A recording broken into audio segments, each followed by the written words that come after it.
Assalamualaikum warahmatullahi wabarakatuh. Kami dari kelompok 2 ingin mempresentasikan tentang pengertian sistem operasi yang beranggotakan saya Alan Caca Diarja, Saya Muhammad Fikri Aprijal. Saya Karen Anwar. Saya Hendri Prasetyo. Pengertian sistem operasi.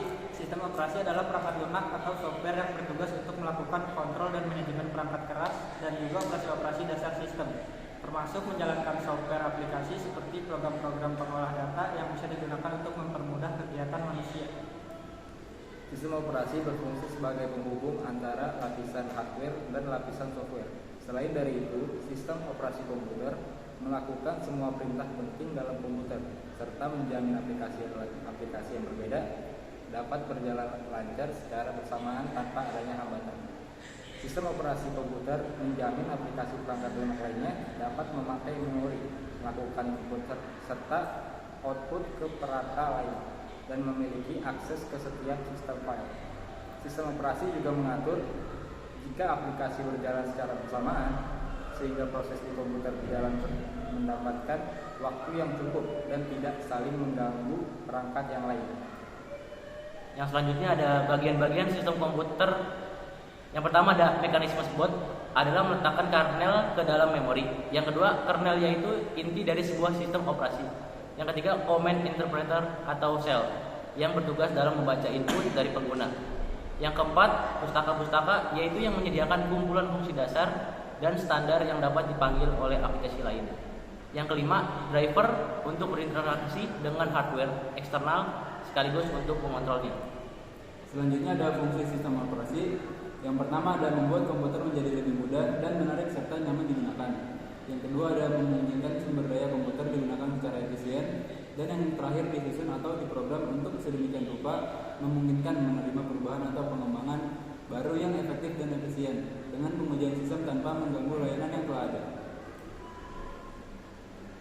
Fungsi sistem operasi komputer dibagi dalam 3 bagian, yaitu sebagai mediator, sebagai wadah, dan sebagai penerjemah.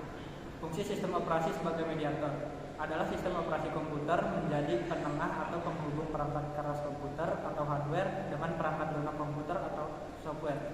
Fungsi sistem operasi sebagai wadah adalah sistem operasi komputer tempat menginstal suatu aplikasi dan sebaliknya.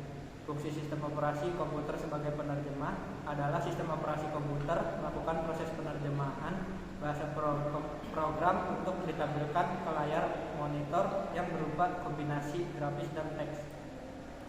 Fungsi umum sistem operasi.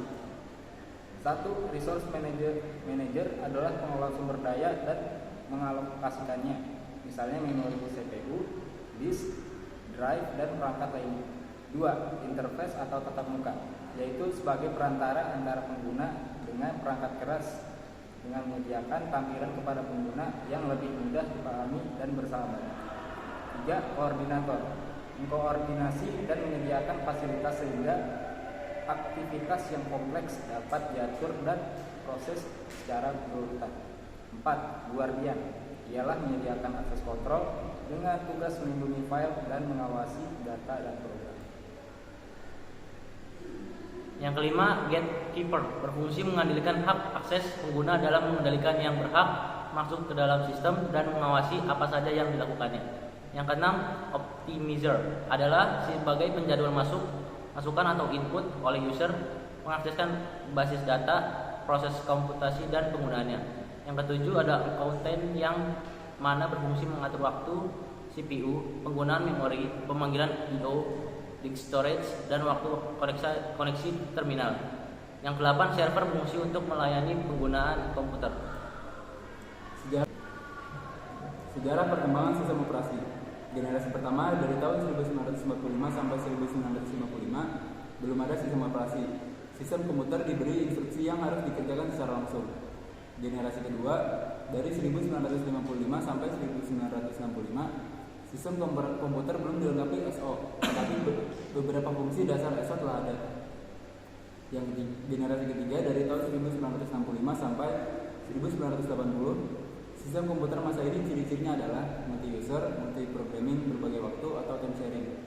Yang keempat dari tahun 1980 sampai 1999 sekian dan sampai saat ini ditandai dengan berkembangnya dan meningkatnya kemampuan komputer desktop dan teknologi jaringan atau batch processing, time sharing, dan real-time application. Jenis-jenis sistem operasi. Yang pertama ada Windows, sistem operasi yang dikembangkan oleh Microsoft Corporation yang menggunakan antarmuka dengan berbasiskan GUI atau Graphical User Interface atau tampilan antarmuka bergrafis. Kelebihannya yang pertama user friendly, instalasi OS maupun software yang relatif mudah, banyak software yang berbasis Windows, dukungan hardware yang lebih banyak karena banyak yang menggunakan Windows sehingga banyak perusahaan memilih aplikasi berbasis Windows. Sistem operasi ini banyak dipakai untuk gaming sebab game-game yang dipasarkan selain di konsol game juga terdapat di Windows, bahkan eksklusif di Windows seperti Dota, Point Blank, dan Euro Truck Simulator. Perkembangan paling cepat dibanding software lainnya karena banyak perusahaan software yang konsisten menciptakan kemajuan pada sistem operasi Windows, mudah mencari service center. Kekurangannya yaitu sifat share source atau closed source-nya.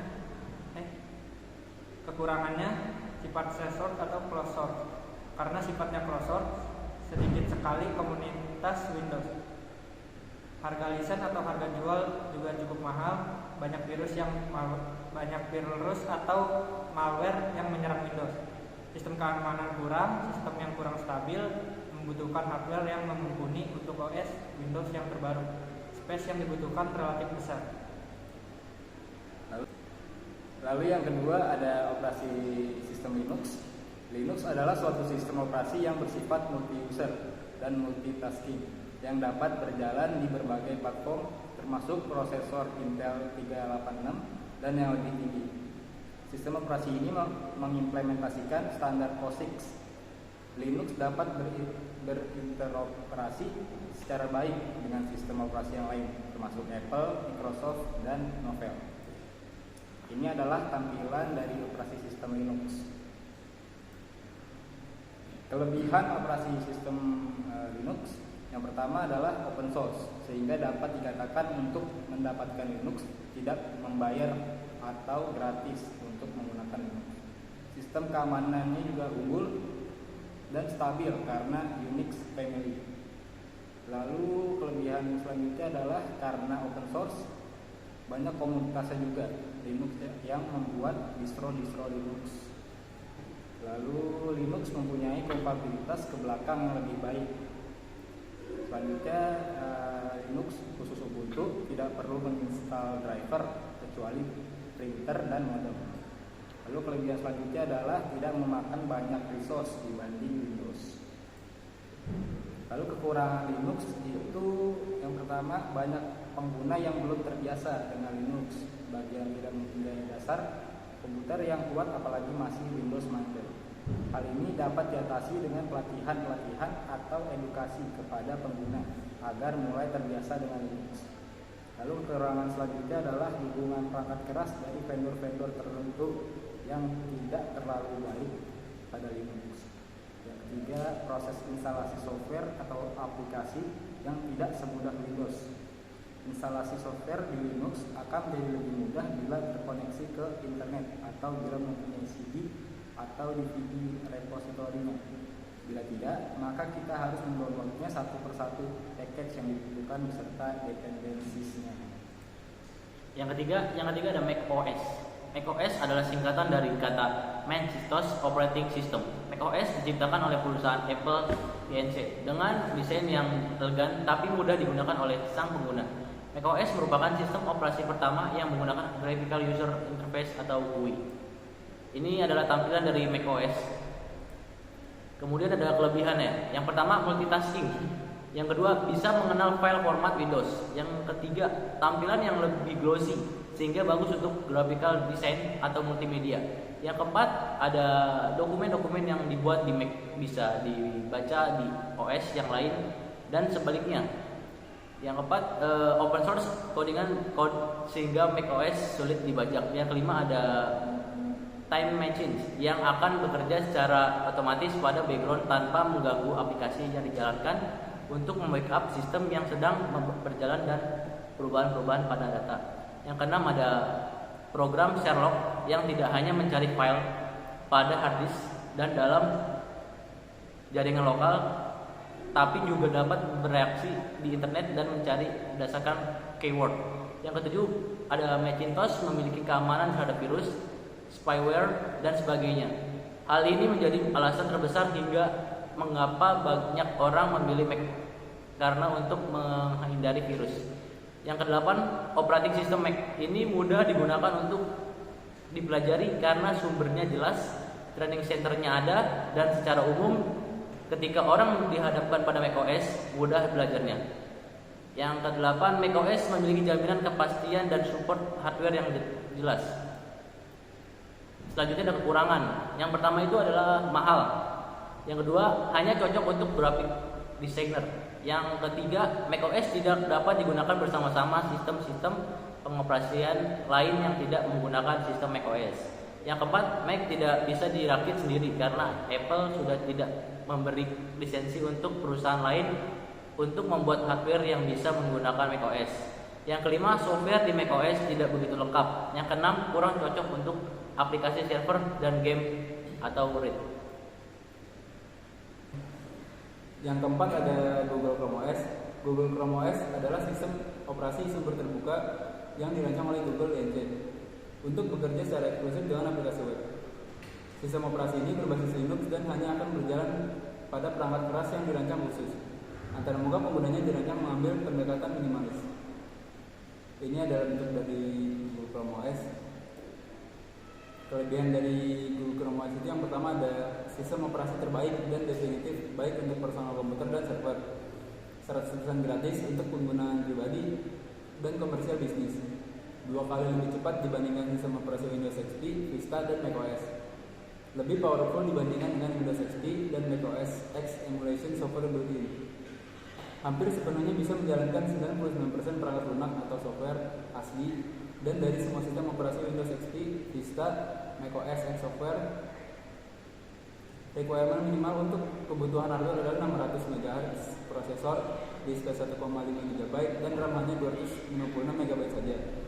Bisa juga digunakan mulai dari versi mobile tablet hingga perangkat PC atau laptop. Yang terakhir, bisa menjalankan secara otomatis paralel dengan kecepatan tinggi pada pengolahan data dual dan quad-core prosesor. Selanjutnya ada kekurangannya, yaitu yang pertama ketergantungan pada internet, yang kedua fitur yang terbatas, dan ketiga kompatibilitas yang terbatas. Sekian dari presentasi kelompok kami, kurang lebihnya mohon maaf.